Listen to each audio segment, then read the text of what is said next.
मैं प्रतिभा तेरे देसाई आपको निसर्ग उपचार के बारे में कुछ पॉइंट्स देने वाली हूँ। उस प्रकार से अपन रहने की कोशिश करेंगे तो बीमारी से दूर रहेंगे। निसर्ग उपचार। निसर्ग उपचार यानी पृथ्वी, आकाश, वायु, अग्नि और पानी, ये पंच तत्वों से निसर्ग उपचार होते हैं। और अपना शरीर जो है वो भी निसर्ग से ही बना है, क्योंकि कैसे बना किसी को मालूम नहीं है। हर व्यक्ति अलग अलग होते हैं। इतने सारे करोड़ों लोग हैं, उनको ऑक्सीजन कहाँ से मिलता है? इतने सारे पेड़ पौधे हैं, उसमें फूल कैसे लगते हैं, फल कैसे होते हैं, उनके कलर कितने सुंदर होते हैं। इसका मतलब ये है कि निसर्ग में कुछ एक ताकत है, एक शक्ति है, जिसे लोग भगवान कहते हैं। जो अपने को मालूम नहीं उससे हम भगवान ही कहेंगे, क्योंकि इंसान कितना भी होशियार हो, पढ़ा लिखा हो, तो भी ये चीज़ें हम नहीं बना सकते। इसलिए इसका उपयोग करना जरूरी है। अब हम सीखेंगे मिट्टी का उपयोग। काली मिट्टी बहुत ही गुणकारी है। सबसे पहले हमारा ध्यान अपने शरीर की तरफ होना चाहिए। कौन से दर्द हो रहे, जैसे पेट खराब हो गया है, पैर दर्द करते हैं, उसके लिए हम काली मिट्टी, बिल्कुल गहरा गड्ढा जहाँ पे होता है वहाँ से निकाली हुई, जिसमें कोई दवाई ये नहीं हो, उसको हम साफ करते हैं, छानते हैं और उसमें हल्का थोड़ा सा ही पानी डालना है और आटे जैसा उसको गूंथना है। उसका पट्टी बना के नाभि के ऊपर लेप देते हैं कि काली मिट्टी की पट्टी। उससे सब गैस्ट्रिक प्रॉब्लम, पेट की प्रॉब्लम दूर होती है। और ये बहुत पुराना इलाज है।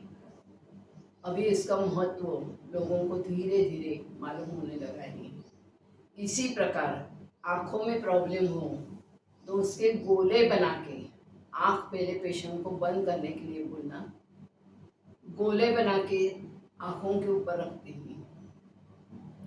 15-20 मिनट रखने के बाद धीरे से वो गोले निकालते हैं, आँखें साफ करते हैं और फिर हल्के हल्के आँखों को खोलते हैं। काली मिट्टी जहाँ पे कुछ लगा है उसमें लगा दो, दर्द होता है वहाँ पे लगा दो। इसी प्रकार काली मिट्टी का बहुत उपयोग है। जैसे पेड़ों में अपन डालते हैं काली मिट्टी, अपने यहाँ मालवा की काली मिट्टी सबसे अच्छी है, जिसके कारण खेती अच्छी होती है, पेड़ पौधे अच्छे होते हैं और उसको अच्छे से हवा लगे, धूप लगे तो बराबर सब फल फूल सब अच्छे होते हैं। इसके कारण काली मिट्टी का उपयोग जो है वो जैसे मैंने बताया आप करके देखो। यह हमारा अनुभव है, खुद के ऊपर किए हुए प्रयोग है।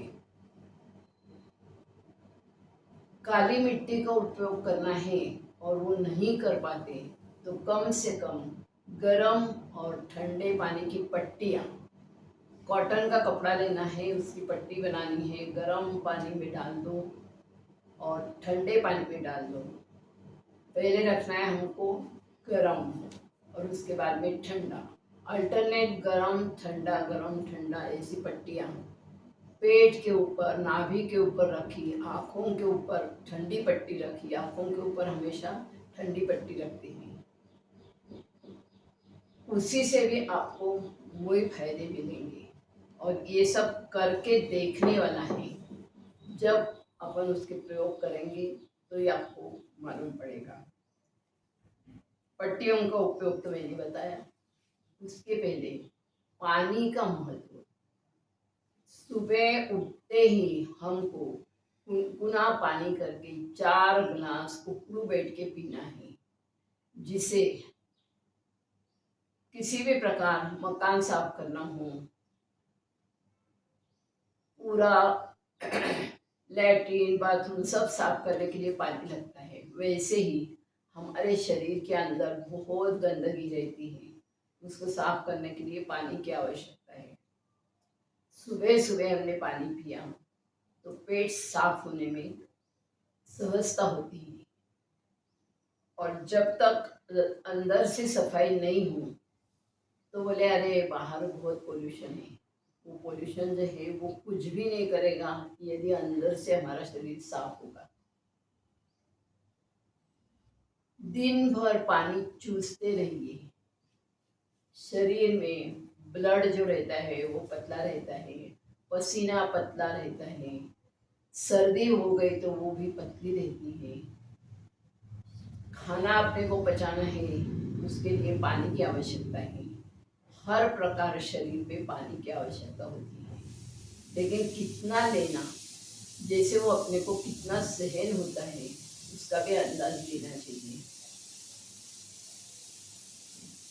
पानी जीवन है, बोलते हैं ना जल ही जीवन है। उस प्रकार पानी का महत्व यदि हमने समझा तो हम इसके प्रयोग आसानी से कर सकते हैं। उसमें कोई मिलावट नहीं है, कोई दवाई नहीं है। बिना इससे सिर्फ पानी, कुछ लोग बहुत कम पानी पीते हैं। बहुत कम पानी पीना, बहुत ज़्यादा पानी पीना हानिकारक होता है। किडनी के ऊपर उसका प्रेशर आता है। और पानी नहीं पिया तो जैसे पहाड़ी टॉर्टाइजर होता है, वो पानी नहीं पीता है तो उसका शरीर जो है एकदम कड़क रहता है। तो बॉडी नरम रहने के लिए, नरम रही तो फ्लेक्सिबल रहेगी, इसके लिए उसको पानी की आवश्यकता है। पानी के साथ में हमको तेल मालिश की आवश्यकता है। शरीर जितना फ्लेक्सिबल रखोगे उतनी परेशानी कम होती है, इसलिए मालिश का भी उतना ही महत्व है। इसी प्रकार मिट्टी, पानी, अब इसके साथ में मैं आपको बताऊंगी स्टीम। स्टीम लेने से अंदर से पूरा पसीना निकलता है और पसीने के साथ में गंदगी बाहर निकलती है, इसलिए स्टीम का भी एक महत्व है। पानी का और एक उपयोग है कि हम करेंगे नेति क्रिया। नेति रहती है, जल नेति, तेल नेति, रबड़ नेति और सूत्र नेति। ये एक गिलास रहता है, इसके अंदर पानी डाला और नाक के इसमें लगाया और एक तरफ गर्दन की तो पानी नीचे आता है, फिर रुक के दूसरी तरफ किया तो नाक में से पानी निकलता है। उसके साथ में खड़े रह के थोड़ा झुकना है नीचे और जितना अंदर पानी गया उसको बाहर निकालना है। इसके साथ में सर्दी का प्रकोप जो रहता है, क्योंकि अंदर कफ रहना अच्छा नहीं है, तो वो जल नीति से निकल जाएगा। ये उसके साथ में एक रबड़ नीति रहती है। एक रबड़ है, उसको नाक में डाल के गले से उसको बाहर निकालना है और उसको हिलाना है। रबड़ के आगे एक छेद रहता है, उसमें यदि हमने धागा डाला और रबड़ को बाहर निकाला तो उसको बोलते हैं सूत्र नीति। और आखिरी में है तेल नीति, मतलब सूत्र नीति, रबड़ नीति, तेल नीति और जल नीति। सिंपल है लेकिन इसके प्रयोग करके ही मालूम पड़ते हैं।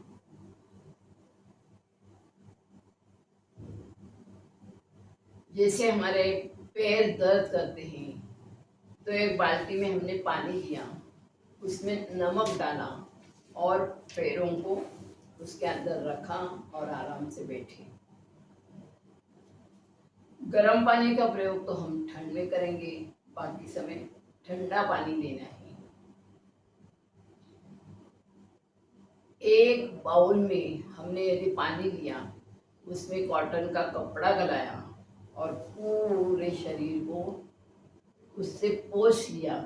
हर बार बाउल में कपड़ा गलाना है और उसको निचोड़ के उससे पूरे बॉडी में घुमाना है। उसको बोलते हैं घर्षण।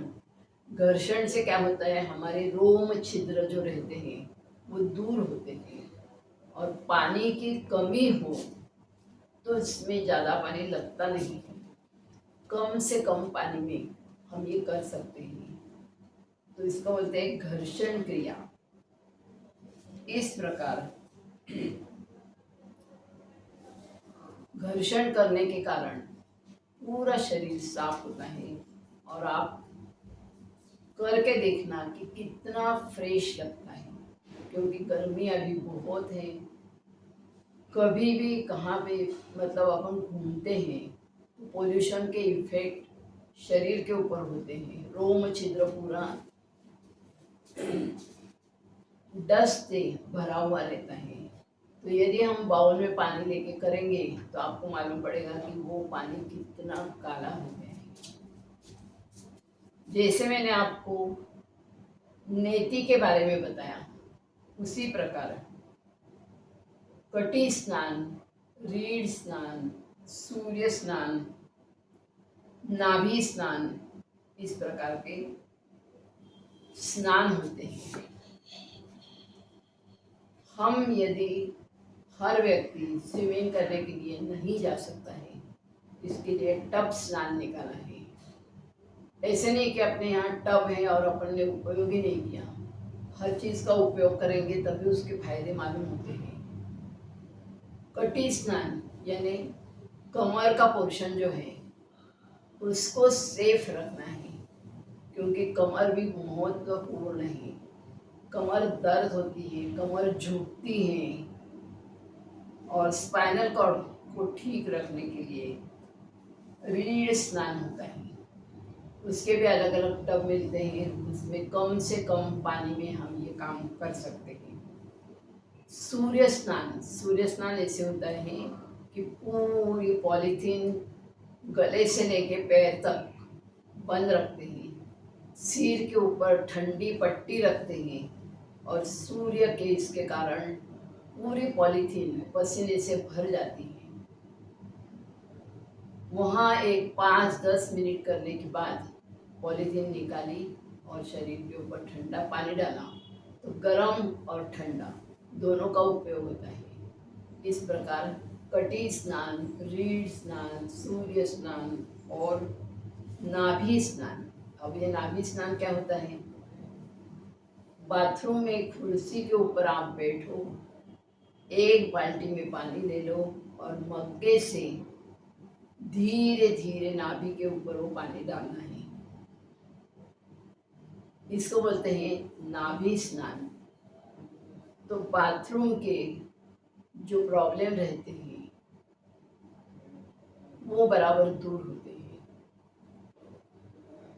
और एक बोलते हैं कि अरे शंकर जी के सिर पे पानी डाल रहे, वही हम अपने सिर पे डालेंगे तो मन शांत रहेगा, बीपी कंट्रोल रहेगा और आपको कितना फ्रेश लगता है। सिर्फ मिट्टी, पानी, मॉलिश ये सभी करने से आधे से ज़्यादा प्रॉब्लम दूर होते हैं। बाकी अंदर जो प्रॉब्लम होती है उसके लिए हमको डॉक्टर की हेल्प लेना ज़रूरी है, कि जो एक्सरे निकालना है। नेचुरोपैथी में कोई एक्सरे तो नहीं निकलता है, बस इसमें कोई दवाई नहीं होती है, पानी के प्रयोग होते हैं। ज़्यादा से ज़्यादा मेथी डाला, किचन में अपन जो चीज़ें वापरते हैं उन सब चीज़ों में सब चीज़ें अपने हेल्थ के लिए बनी गई है। राई है, हींग है, हल्दी है, हल्दी भी एंटीबायोटिक होती है, लाल मिर्च है। ये सभी चीज़ें पुराने लोगों ने बहुत सोच समझ के उसका उपयोग किया है। डेली किचन में हम यूज़ करते हैं, लेकिन उसके उपयोग ज़्यादा हमको मालूम नहीं है। जो पुराने लोग करते आ रहे उसी प्रकार हम कर रहे हैं। लेकिन हम यदि पढ़े लिखे हैं तो कृपा करके इसकी जानकारी किताबों में पढ़ के आप ले सकते हैं।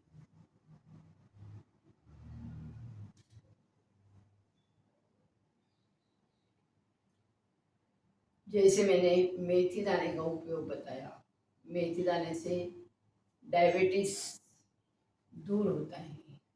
इसी प्रकार गर्मी के दिनों में खड़ा धना और उसमें शक्कर डाल के पीसते हैं, पूरी पाउडर नहीं करते, उसको पीसते हैं, तो उसकी फक्की मार के उसके ऊपर पानी पिया तो गर्मी के प्रॉब्लम दूर होते हैं, पेट साफ होते हैं। खाने पीने के मामले में हम बताएंगे गेहूँ, चना, जौ, सोयाबीन, चारों चीज़ें मिक्स करके, लेकिन गेहूँ हम ज़्यादा मात्रा में लेते हैं, जो उससे कम लेते हैं, सोयाबीन और चना। चना सबसे कम लेना है क्योंकि उसके गैस्ट्रिक प्रॉब्लम हो सकते हैं। सबसे ज़्यादा गेहूँ है, गेहूँ, जौ, चना, सोयाबीन, इसका मिक्स करके आटा बनाया और उसकी रोटी खाई। मतलब क्या कि फाइबर हमारे पेट में जाना चाहिए, तो इसी रोटी से पेट साफ करने के लिए फायदे होते हैं। और हो सके उतना मैदा हमको छोड़ना है। जितनी वाइट चीज़ें हैं, मैदा, साबूदाना, शक्कर, चावल, ये सभी चीज़ें तकलीफ देती हैं, लेकिन इसका मतलब ये नहीं है कि हम बिल्कुल ही नहीं खाएं। किसी भी चीज़ की अति नहीं होना चाहिए। अब इसके साथ में हमको क्या करना है, अंकुरित कड़धान्य जो रहते हैं वो अंकुरित बनाना है। जैसे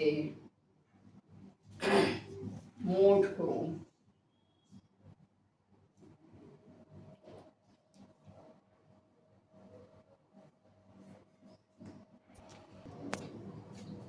मूंग, मोठ, चना,